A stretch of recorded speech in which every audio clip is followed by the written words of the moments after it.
हा आपण कुठे चाललोय? मुंबईला. दादू आई एक आमचे कैदी वरती बसलाय.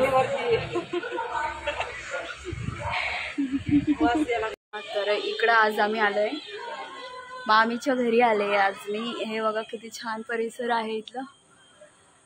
मामीच्या घराबाहेरचं हे इतकं छान वाटतंय. तिकडं वीटभट्टी वगैरे आहे. खूप छान वाटतं इथं. मोकळं मोकळं गावाकडच्या सारखं वातावरण आहे.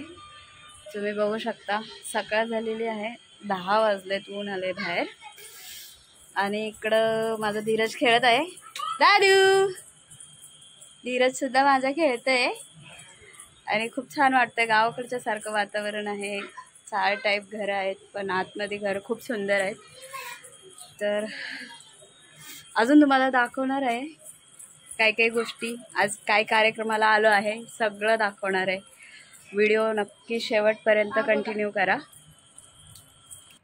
आणि इथं धीरज, त्रिशा आणि त्रिशाची एक फ्रेंड झाली होती नवीन. तिथं अशी मुलांची काही मस्ती चालू होती.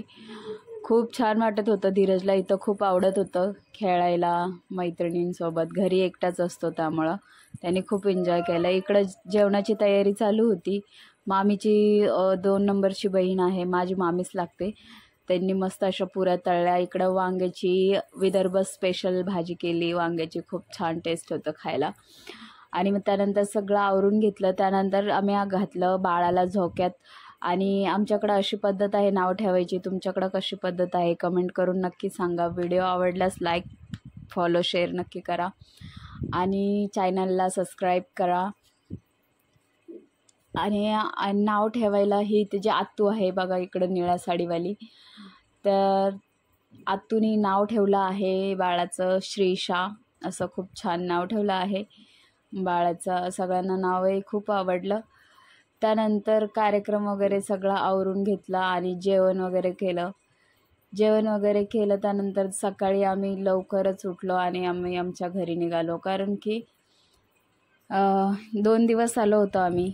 2 दिवस खूप जास्त होतात घरी माणसांना एकट्यांना सोडून. मग आम्ही निघालो घरी. त्यानंतर मामीची बहीणसुद्धा घरी चालली होती आणि माझी बहीण, त्यांची सूनबाई, ते सगळे. आणि मुंबईची ट्रॅफिक, बापरे बाप. ट्रॅफिक बघून असं वाटत होतं काय करू आणि काय नाही. त्यानंतर आम्ही ट्रेनची वाट बघत बसलो आणि मग आमची ट्रेन आली. आम्ही निघालो.